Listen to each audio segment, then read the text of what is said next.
किराय चंडा लडुम्ब परिसियाणमुच्छिष्टम् सुभखै जो सह वस रत्तम पिवेसाय रत्तम नाउण नरम सव्वस्तम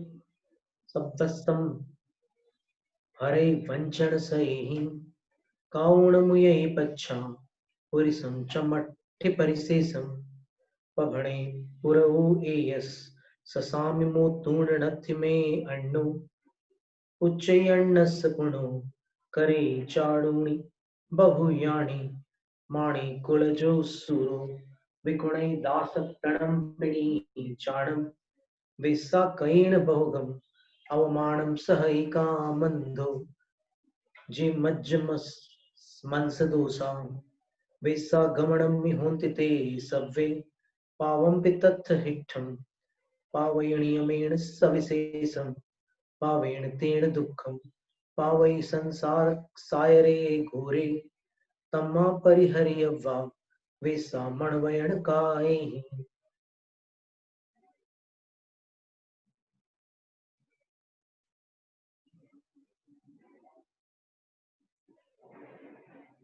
जो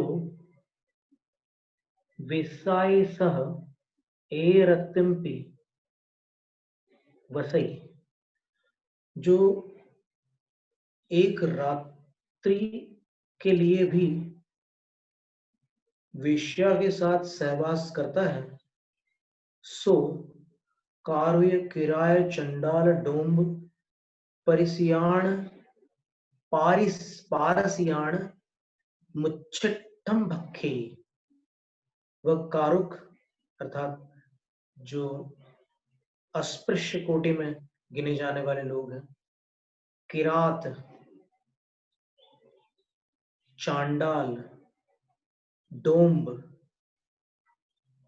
और पारसीय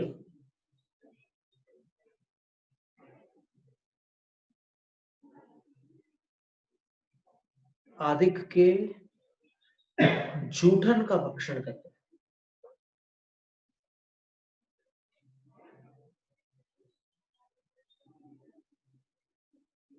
रत्तम नाउन नरम सव्वस्सम हरई मंचन सई,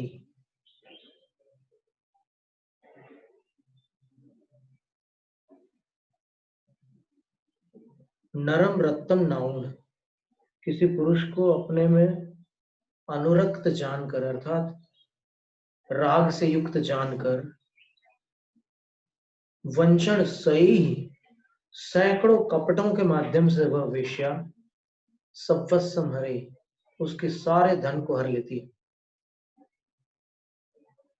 और उसके बाद चमट्ठि परिशेषम पुरिसम काउण, उस पुरुष को चमड़ा और हड्डी मात्र शेष छोड़कर मुझे निकल जाती है, छोड़ देती है, उसको त्याग कर देती है।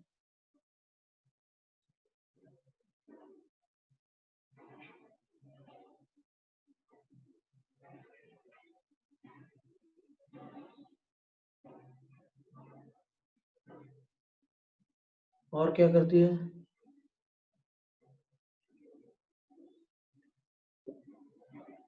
कि पुरव एयस एक के सामने भणई, वो बोलती है पभणई, खूब अच्छे ढंग से बोलती है कि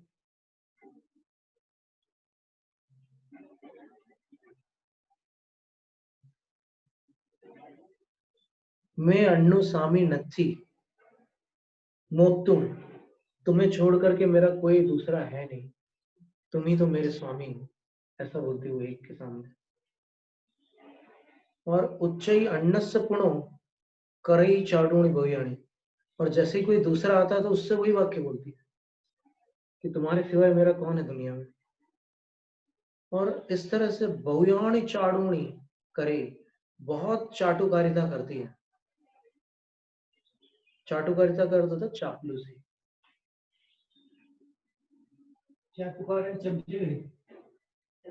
हाँ, जो भी कह रहे हैं, चापलूसी तो हो ही गई। चापलूसी, चाटुकारी, चमचागिरी। और फिर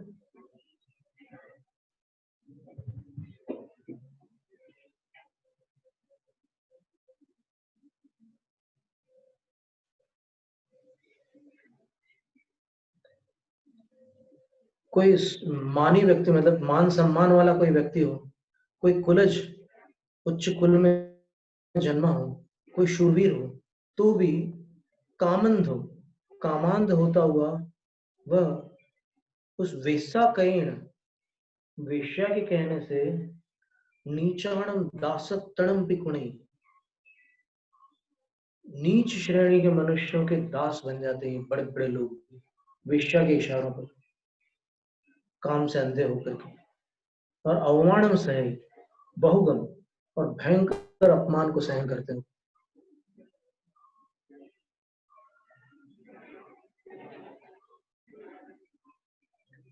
फिर कहते हैं कि जो मदिरा और मांस में दोष हैं, वे सारे दोष वेश्यागमन में भी हैं।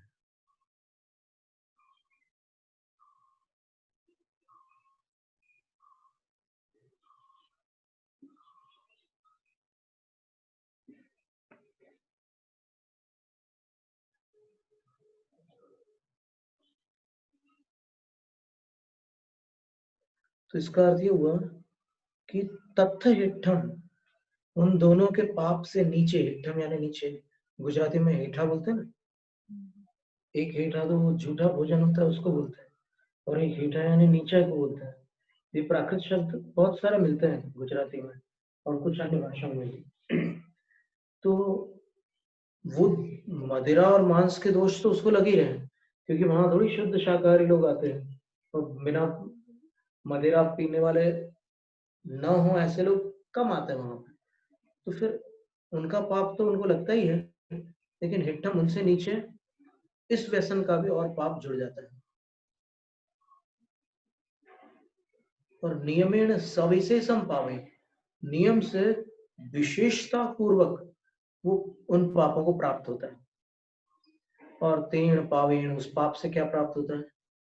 संसार सायरे घोरे, भयंकर संसार सागर में दुखम पावे, दुख को प्राप्त होता है। तम्मा, इसलिए मन वैण काय, मन से, वचन से और शरीर से, वेसा परिहरी योग्य, वेश्या जो है वो परिहार के योग्य है, छोड़ने योग्य है।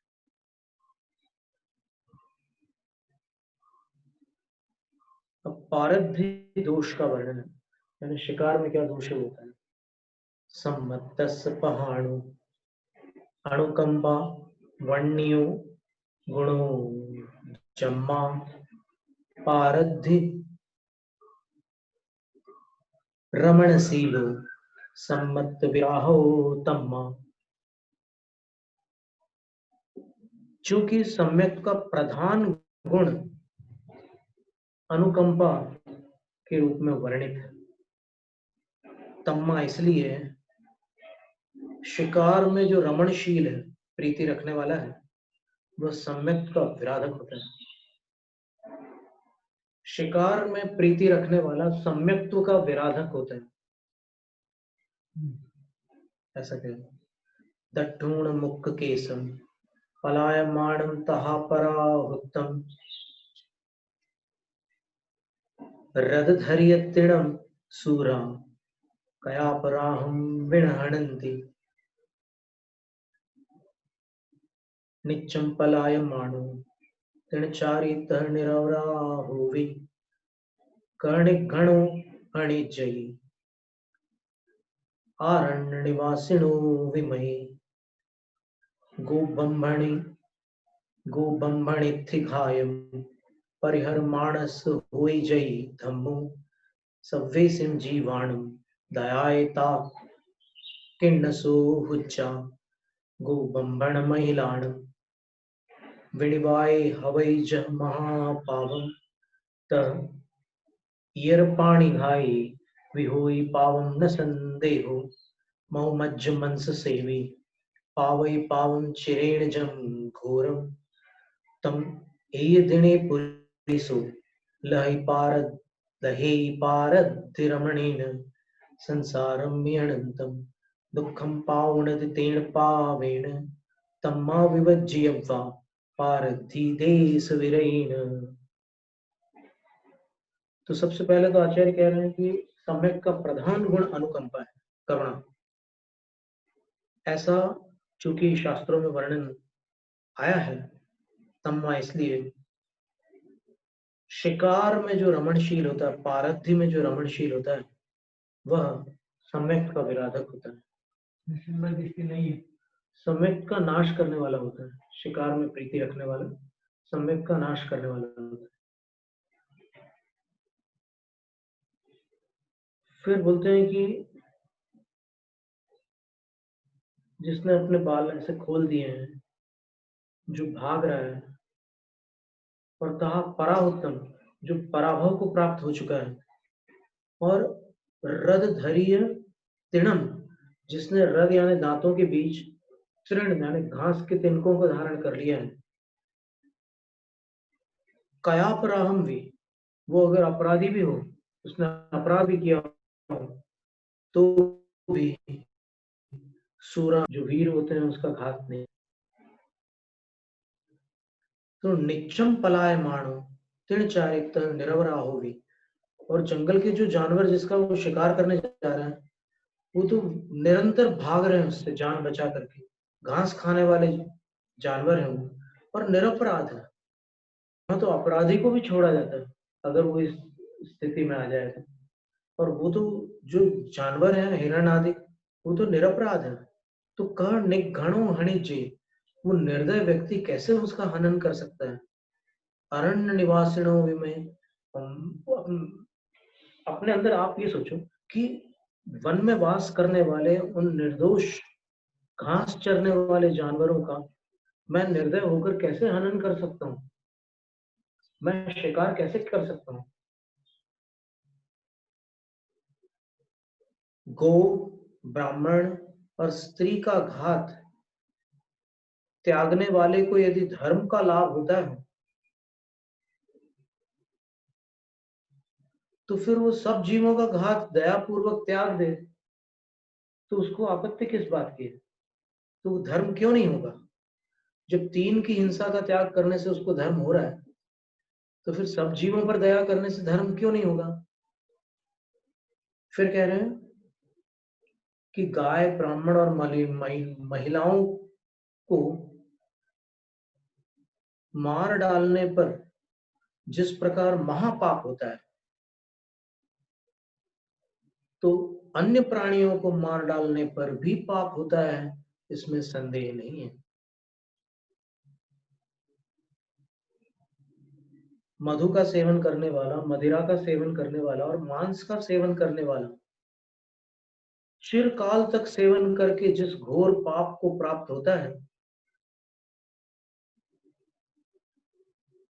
वह पाप एक दिन शिकार करने वाले पुरुष को प्राप्त हो जाता है। एक दिन में अगर उसने शिकार किया तो उसको वो सारा पाप लग जाता है, और उस पाप के द्वारा संसार में अनंत दुख को प्राप्त होता है। इसलिए देश विरत द्वारा पारद्धि अर्थात शिकार विवर्जयितव्य, त्याग करने योग्य है।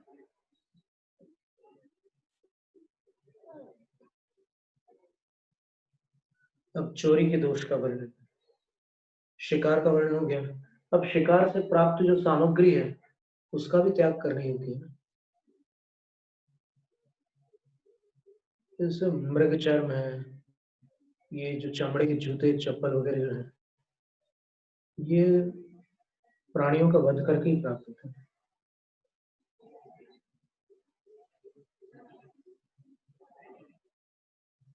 चौर्य दोष वर्णन 100 गाथाएं हो चुकी है। अपन ने कब प्रारंभ किया था ग्रंथ? 24 से 23।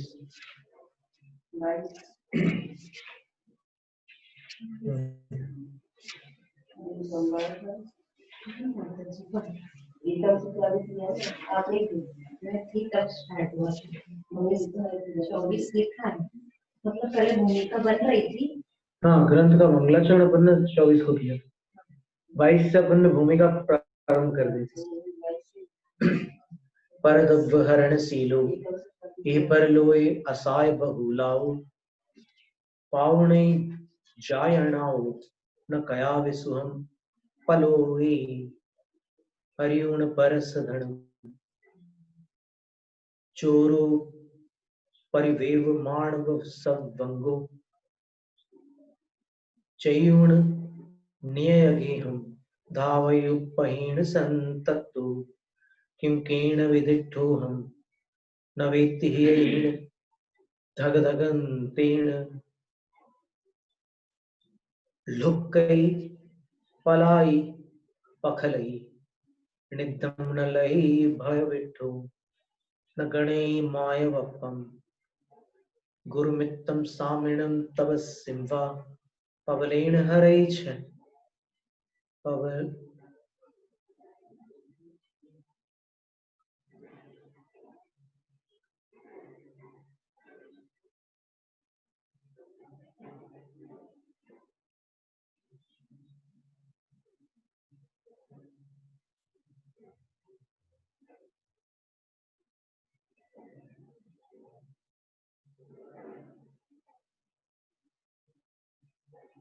पवलेन हरै छलेन, पवलेन हरै छले न किंचनम किंपिजम तेसिम, लज्जातहाभिमानम जस्सील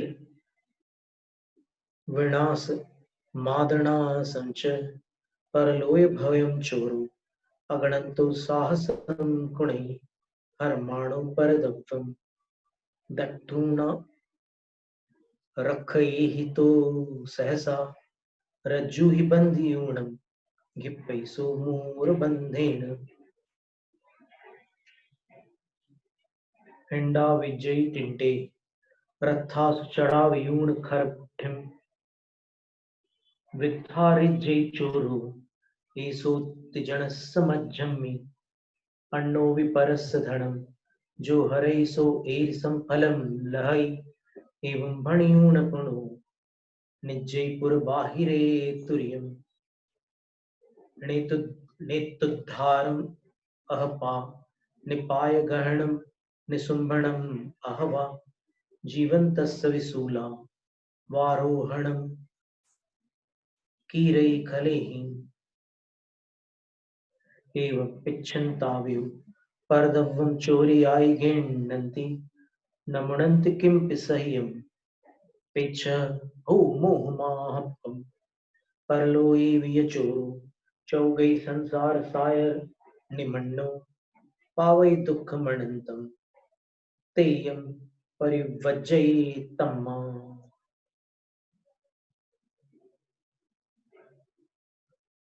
पर द्रव्य का हरण करना जिसका शील अर्थात स्वभाव बन चुका है,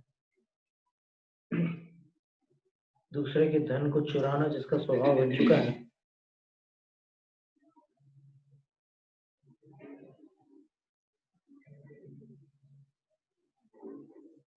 वह इस लोक और परलोक में असाय बहुलाओ जायणाओ पावने, असाता की बहुलता है जिसमें ऐसी याचनाओं को प्राप्त होता है, पर न कयावी सुहम पलोये, पर कभी भी वह सुख का प्रलोकन अर्थात अवलोकन नहीं कर पाता, उसको सुख के दर्शन नहीं मिलते चोर को। और परस धनम हरिउण, दूसरे के धन का हरण करके चोरो जो चोर होता है, परिवेव मान सभंग सर्वांग से कांपता है, और चयूण निय गेहम धावयु पहेण संतत, अपने घर को छोड़कर वो संतप्त होता हुआ उत्पथों से दौड़ लगा रहे, माने जो मुख्य मार्ग नहीं है ऐसे गली कूचों से वो चोर भाग दौड़ करता रहता है। क्या किसी के द्वारा मैं देख लिया गया हूं, उसको पता नहीं रहता। हीण धग धगन तीर्ण, उसका हृदय धक धक करता रहता है। उसको समझ में नहीं आता कि किसी ने मुझे देख तो नहीं लिया। लुक्कई, वो लुकता है। पलाई, भागता है। पखलई, लड़खड़ाता है। और निद्दम न लहई भय विटु, और भय से आविष्ट होकर वो निद्रा को प्राप्त नहीं कर पाता। न गई माया वप्पम,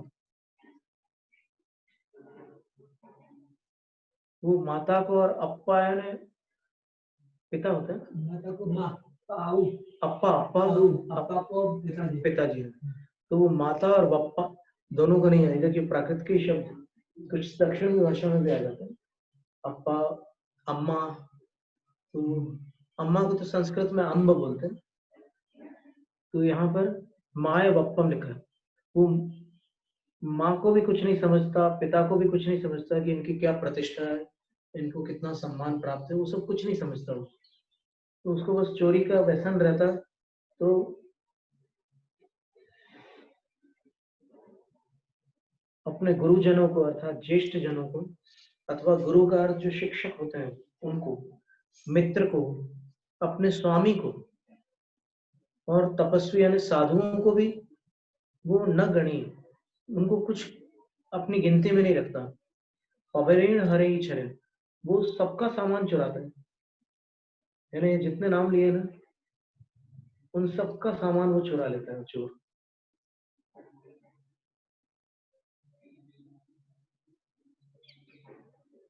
किंचिन्नम किंपि जमते सिंह, कोई भी जो भी होगा उसको कुछ भी ऐसा दिख जाएगा कोई सामान, तो वो कहीं से भी चोरी कर लेगा। ऐसी आदत होती है चोर की। चोरी का ये व्यसन बहुत भयंकर होता है। फिर कहते हैं कि लज्जा, स्वाभिमान, यश, शील, इनका विनाश और अपना विनाश, और आगामी भाव में क्या मुझे भयंकर स्थिति प्राप्त होगी, इन सबको वह चोर अगणंत, बिल्कुल इसका कोई हिसाब न लगाते हुए, इसकी कोई गिनती न करते हुए, साहसम कुणई, वो उसको जो काम करना है उसमें वो साहस अपना कर डालता है। फिर कहते हैं हर माणो पर द्रव्यम, वह पर द्रव्य को हरता हुआ जब आरक्षकों के द्वारा दट्ठुण देख लिया जाता है, और देख करके तो सहसा, तो वो लोग उसको सहसा रज्जु ही बंदी होने, रस्सियों से बांध करके, घिप्पई सो मोर बंधे, सिर पकड़ करके या घसीटते हुए रस्सी से ग्रहण करके उसको ले जाते। हिंडा विजय टिंटे, पूरे गलियों में, मोहल्लों में, सब जगह उसको उस बुरी हालत में घसीट करके घुमाते हैं। और रथासु चढ़ावीण खर पुट्टी, गधे की पीठ पर चढ़ा करके उसको रथासु यानी रास्तों पर उसको भटकाते हैं। और वित्थार जी चोरो ऐसो, और फिर विस्तार से बोलते हैं कि ये चोर है। इति जनस्य मध्यम, जनता के बीच घोषित करते हैं कि ये चोर है, ये चोर है, ये चोर है। और अन्नो परस्थ धनम जो हरई सो एसम फलम लई, और बाकी सबकी तरफ देखते हुए वो लोग बोलते हैं, राजकीय जो लोग होते हैं, सेवक, आरक्षक लोग, जो आरक्षक मतलब उस समय के सिपाही लोग, उस काल के, उस शब्द को आज के काल में उसको पुलिस कह लो। तो वो उसको सब जगह घुमा करके फिर घोषणा करते हैं कि ऐसे देखते भी हो कुछ बदमाशों की तरफ, अन्य भी कोई ऐसा करेगा तो उसकी यही हालत होगी, ऐसे करके वो जानबूझ के देखते हैं वो लोग। वो जानते हैं कि कौन इसमें से 2 नंबर वाले हैं, तो कोई भी ऐसा करेगा तो उसकी यही दशा करेंगे। एवं भणियुण पुणो निजयपुर बाहिरे तुर्यम, और फिर शीघ्रता से उसको नगर के बाहर ले जाते हैं। और नेत्युद्धारम अह पाणिपाय गहनम निसुम्भणम अहवा जीवन तस्वी शूलावरोहण वारोहणम कीरे खले, और वो जो पहरेदार होते हैं वो दुष्ट प्रकृति के ही होते हैं, कठोर क्रूर होते हैं। तो वहां बाहर ले जा करके उसकी आंखें उखाड़ लेते हैं, या उसके हाथ पांव निकाल लेते हैं, अथवा उसको जान से भी मार डालते हैं, अथवा अगर वो जीवित है तो उसको सूली पर भी चढ़ा देते हैं। एवं पिच्छन्ता वेह परदव्यम चोरियाई घृणन्ति न मुणन्ति किंपि सह्यम, पेच्छ हो मोह महापम। और ये सब आंखों से देखने वाले, उनमें से कई लोग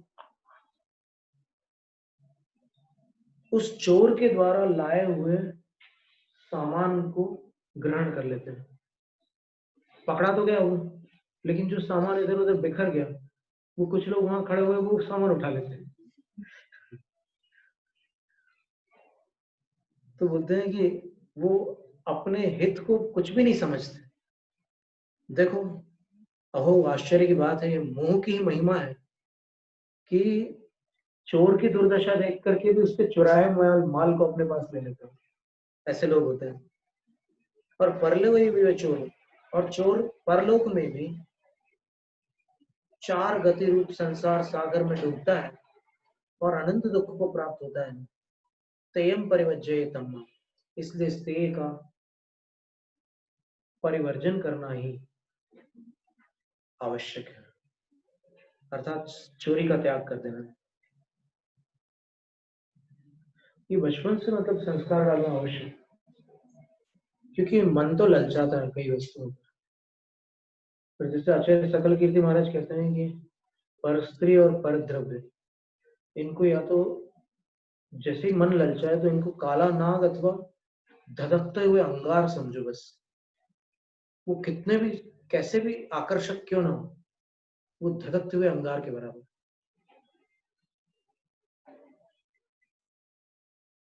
और सरस्वती शिशु मंदिर में जो पाठ्य पुस्तक थी हिंदी की, उसमें एक कहानी आती थी कि एक माँ ने, संभवतः सरस्वती शिशु मंदिर की थी वो पुस्तक, एक माँ ने अपने बच्चे को पहली बार जब वो चोरी करके कुछ लेकर आया घर से, वहां स्कूल से, तो फिर माँ ने देख लिया तो वो डरने लगा, क्योंकि ये प्राकृतिक सहज ही डर लगता है। गलती करने के बाद एक बच्चे को भी डर लगता है कि अब क्या होगा, माँ ने पकड़ लिया। तो फिर माँ पूछती है कि किसी ने देखा तो नहीं, तो ऐसे ऐसे सिर हिलाता झटके से, हाँ तो कोई बात नहीं। तो कोई बात नहीं बोलने के कारण, उस एक वाक्य के कारण, वो भविष्य में जब एक भयंकर चोर बन जाता है तो अंत में उसको मृत्युदंड मिलता है। तो उससे अंतिम इच्छा पूछते हैं, तो अंतिम इच्छा पूछते हैं तो वो बोलते हैं कि मेरे को अपनी माँ से मिला दो। उसकी माँ को लाते हैं ढूंढ कर। तो माँ बोलती है कि ये क्या हो गया बेटा। तो फिर बोले यहाँ आओ, मैं तुम्हें कान में कुछ बताना चाहती हूँ। तो वो कान ऐसे पास में कर दी। माँ को लगता है कि कहीं इसने छुपा के रखा होगा माल तो मेरे काम आ जाएगा, इसके तो गई जान। तो ऐसे कान करते थे, वो बच्चा लड़का जो था कान को काट देता है। तो वो चीखने लगती है, बोले कि ये क्या किया।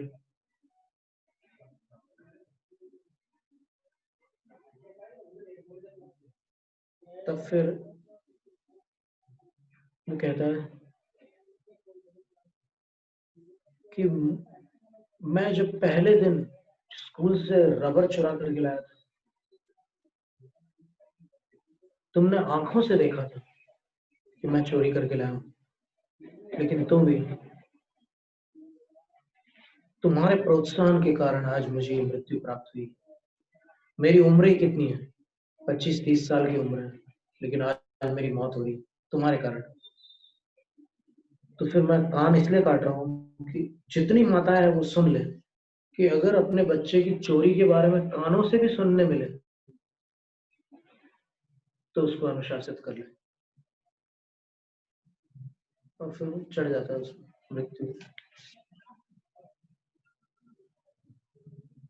तो इस तरह ही चोरी व्यसन का मैं हो गया।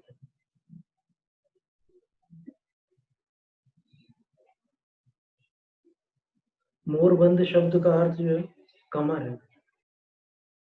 ऐसे पीछे की तरफ ऐसे हाथ को बांध लेते हैं ना, वो मोरबंद बोलते हैं। चोर को वैसे ही ले जाते हैं। और टिंटा में घुमाते हैं ना, जुआरियों के अड्डों पर भी उसको घुमाने ले जाते हैं, गधे की पीठ पर सवार करते हैं, घोषणा करते हैं कि चोरी, ये सारी बातें हैं। उसको अपमानित करते, उसको बदनाम करते। अब परस्त्री जो अंतिम व्यसन है, उसका वर्णन आगामी सत्र में देखते हैं। जैनम जयतु शास्त्र।